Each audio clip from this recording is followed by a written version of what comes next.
Assalamualaikum warahmatullahi wabarakatuh. Saya Nurul Syazwani binti Khairul Azmi dari KAC 2203B. Kami diberi tajuk Subjek Mata Pelajaran Umum, Falsafah dan Isu Semasa, bantu bina mahasiswa berfikiran lebih kreatif dan kritis. Saya akan memulakan dengan pengenalan bagi perbentangan ini. Falsafah adalah pandangan hidup yang dianggap benar dan bijaksana. Setiap orang mempunyai nilai tersendiri dianggap nyata dan digunakan sebagai sandaran. Ini juga meliputi bidang politik, ekonomi, sosial, undang-undang dan pendidikan. Mata pelajaran umum, falsafah dan isu semasa yang telah menjadi antara subjek penting di setiap universiti telah dijalankan sesuai dengan falsafah pendidikan nasional, agar anak muda akan terlatih dan terdidik dengan pemikiran yang lebih kreatif dan kritis pada masa hadapan. Selain itu, falsafah pendidikan adalah perkara yang amat bagus untuk membentuk masyarakat di negara kita. Kaedah pendidikan ini mesti disesuaikan dengan keadaan sesebuah negara. Menurut Abdul Rahman Haji Abdullah, perkataan falsafah berasal daripada beberapa perkataan asing iaitu philo, cinta daripada istilah Yunani dan sophos, hikmah, kebijaksanaan.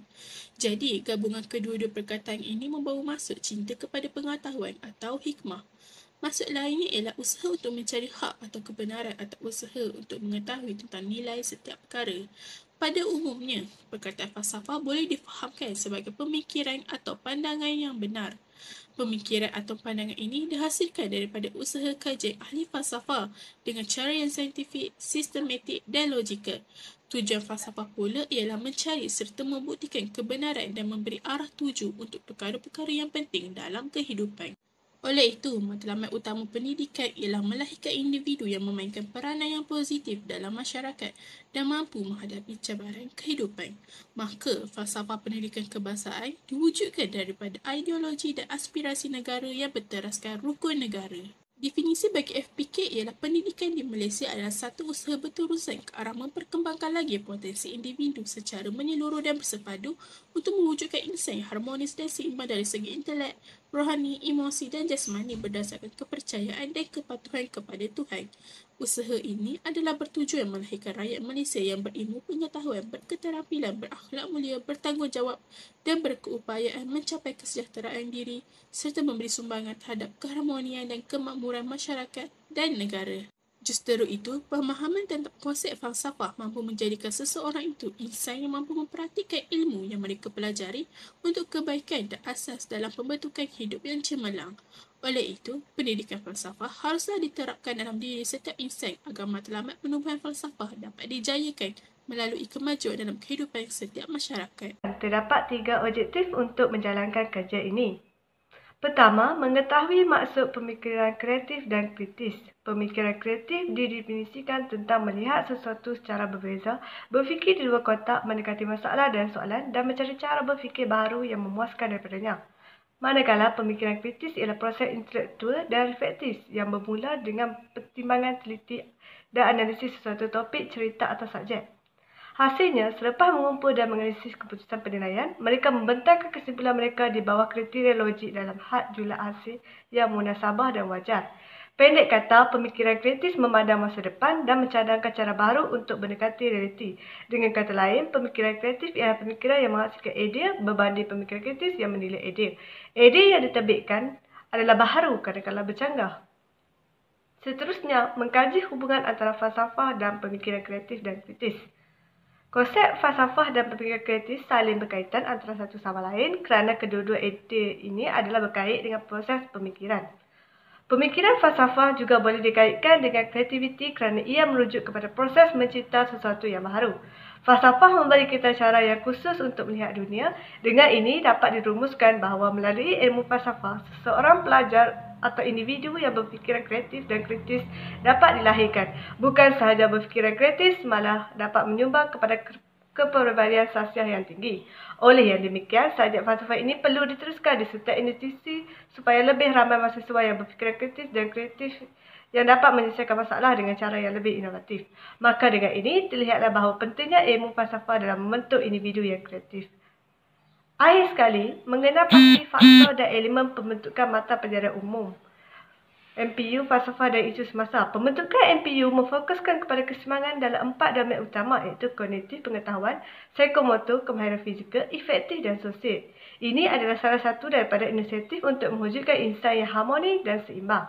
Kursus FIS dalam membentuk akhlak dan moral di IPTA tidak dapat disangkal lagi. Kursus FIS yang ditawarkan adalah selari dengan falsafah pendidikan negara untuk memperkembangkan potensi pelajar secara bersepadu bagi mewujudkan insan seimbang dan harmoni dari segi intelek, rohani, emosi dan jasmani berdasarkan kepercayaan kepada Tuhan. Dalam arti kata lain, penawaran kursus wajib termasuk kursus FIS tidak hanya memfokuskan kepada teori dan ilmu semata-mata, tetapi pada masa yang sama menerapkan elemen pembentukan sosial dan jati diri sebagai salah satu aspirasi dan tunjang penting dalam membentuk mahasiswa yang holistik di Malaysia. Menurut Sabit American 2009, Ahmad Munawar Ismail dan Muhammad Nur Shahizan Ali 2014, metodologi adalah satu-satunya kaedah yang digunakan untuk melakukan penyelidikan terhadap subjek tertentu sambil berpegang kepada disiplin konvensional. Matlamat ini adalah untuk menghasilkan kerja yang baik. Disebabkan ini, kami sedaya upaya menggunakan teori ini dalam perancangan projek kertas kerja kami. Oleh itu, dalam bahagian ini, kami akan membincangkan reka bentuk kajian, instrumen kajian, cara mendapatkan responden, pengumpulan data kajian dan prosedur analisis data bagi menjawab persoalan kajian yang telah dikemukakan lebih awal. Selain itu, metodologi kajian digunakan bagi memastikan objektif kajian dapat dicapai berdasarkan data yang sah dan dipercayai. Reka bentuk kajian. Kajian ini terdiri daripada tinjauan. Tinjauan yang dimaksudkan adalah tinjauan inference kerana menggunakan data kuantitatif dan kualitatif yang dikumpul melalui sumber dalam talian dan luar talian. Data-data yang diperoleh daripada sampel awak dalam hal ini dianalisis untuk membuat keputusan. Kajian ini bertujuan untuk mengenal pasti mahasiswa mengenai subjek mata pelajaran umum falsafah dan isu semasa dalam membantu mereka berkemahiran kreatif dan kritis pada masa akan datang. Instrumen kajian. Semasa memulakan kajian tertentu, kami menggunakan instrumen kajian sebagai alat tunggal. Instrumen kajian ini digunakan sebagai titik permulaan untuk menganalisis data bagi mencapai objektif kajian. Kaedah yang digunakan oleh kami ialah kaedah rujukan daripada internet. Instrumen rujukan utama yang kami perolehi adalah daripada bahan ilmiah seperti buku-buku, kamus dan sumber internet untuk mendapatkan maklumat berkaitan pengenalan kajian, latar belakang kajian dan teori-teori kajian yang bersesuaian. Sumber rujukan adalah sangat penting untuk melihat hasil dapatan terdahulu. Cara mendapatkan responden. Persimpulan ialah kumpulan manusia, institusi, tempat atau fenomena yang menjadi sumber maklumat yang kami perlukan. Pemilihan sampel dalam kajian tinjauan adalah secara menyeluruh daripada suatu kawasan yang dikenal pasti. Seramai 35 orang warga negara Malaysia yang mengambil bahagian dalam maklum balas tinjauan tersebut berumur dalam lingkungan 18 hingga 24 tahun ke atas. Responden kepada soalan-soalan ini adalah lelaki dan perempuan. Maklum balas terbuka untuk semua mahasiswa yang berbeza kaum untuk mengemukakannya. Tujuan persimpanan data mentah ini adalah untuk menghasilkan data yang lebih tepat. Pengumpulan maklumat dan data. Borang soal selidik yang sesuai dengan apa yang telah disediakan oleh kami untuk mengumpul dan menganalisis data yang tepat dengan objektif kajian. Borang soal selidik adalah kaedah persimpulan dalam pengumpulan data kerana ia membolehkan komunikasi berterusan dengan kumpulan sasaran. Untuk mengelakkan sebarang bentuk kesalahan, penggunaan borang soal selidik hendaklah mengikut strategi yang dinyatakan, iaitu menggunakan kaedah soal selidik yang bersesuaian dengan kajian yang diberikan. Borang soal selidik diedarkan secara rawak di media sosial kami iaitu dengan menggunakan Google Form untuk menghantar mesej kepada kumpulan sasaran untuk mengumpulkan data yang lebih tepat pada masanya. Borang soal selidik terdiri daripada jantina, umur, kaum, tahap pendidikan dan beberapa soalan berkaitan kajian yang dilakukan oleh kami. Seterusnya, kaedah yang digunakan oleh kami adalah kaedah rujukan. Kami telah merujuk laman sesawang laporan penyelidikan yang ditulis oleh pengkaji yang lain dan banyak lagi. Kami juga telah mencari banyak perkataan dan maknanya daripada pelbagai sumber sebagai sokongan hasil kajian. Cara memproses data dan mempersembahkan data. Pada peringkat akhir kajian ini, telah dijalankan analisis secara deskriptif untuk menganalisis data daripada soal selidik dan penilaian untuk menghasilkan laporan kajian. Oleh itu, peratusan sahaja dijadikan data untuk dianalisis mengikut tata cara kajian. Setelah hasil analisis diperoleh, data akan dipersembahkan menggunakan carta agar memudahkan hasil kajian dilihat dalam bentuk grafik.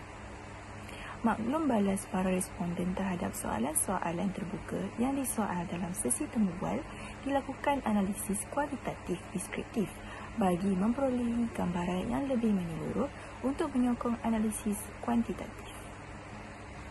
Rumusannya, metodologi kajian yang dikenal pasti diharapkan dapat menjamin kebolehpercayaan dan ketepatan dapatan kajian. Sehubungan dengan itu, kami akan mengikut tata cara kajian yang ketat dengan menepati cara dan langkah kutipan yang betul. Penyelidikan ini bertujuan untuk mendapatkan pandangan masyarakat tentang pengaruh subjek falsafah di kalangan mahasiswa terhadap pemikiran kreatif dan kritis. Selain itu, penyelidikan ini juga bertujuan untuk membincangkan faktor dan elemen pembentukan mata pelajaran umum falsafah dan isu semasa yang membantu mahasiswa berfikiran kreatif dan kritis. Soal selidik kajian kami telah mendapat sambutan yang amat menggalakkan daripada masyarakat Malaysia. Seramai 35 orang responden menjawab soal selidik secara dalam talian yang telah diedarkan. Pilihan orang yang diselidik adalah selaras dengan matlamat kajian. Sasaran pemilihan responden kajian ini adalah sekurang-kurangnya 30 orang anak muda di Malaysia. Hasil kajian kami mendapati masih ada sesetengah individu yang tidak tahu akan wajibnya subjek falsafah dan apa itu subjek falsafah. Namun, kesemua responden cakna bahawa pemikiran kreatif dan kritis itu adalah sangat penting dalam kehidupan seharian.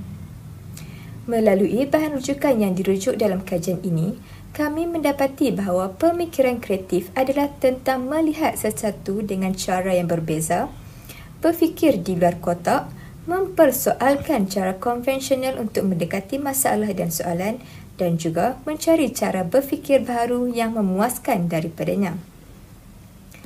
Pemikiran kritis ialah proses intelektual dan reflektif yang bermula dengan pertimbangan teliti dan analisis sesuatu topik cerita atau subjek.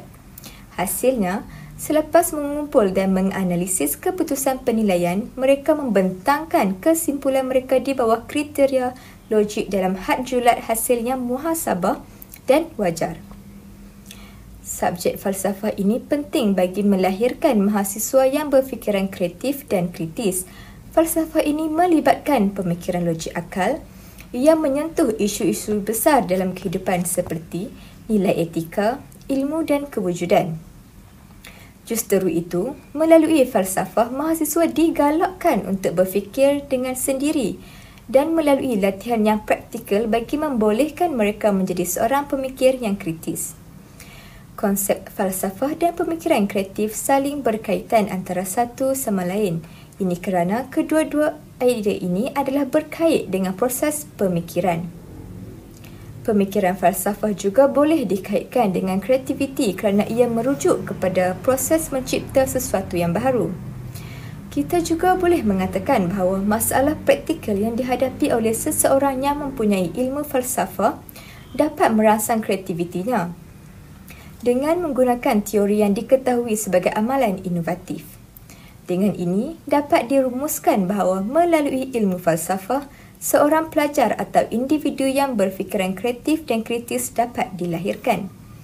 Bukan sahaja berfikiran kreatif, malah dapat menyumbang kepada kepribadian sahsiah yang tinggi.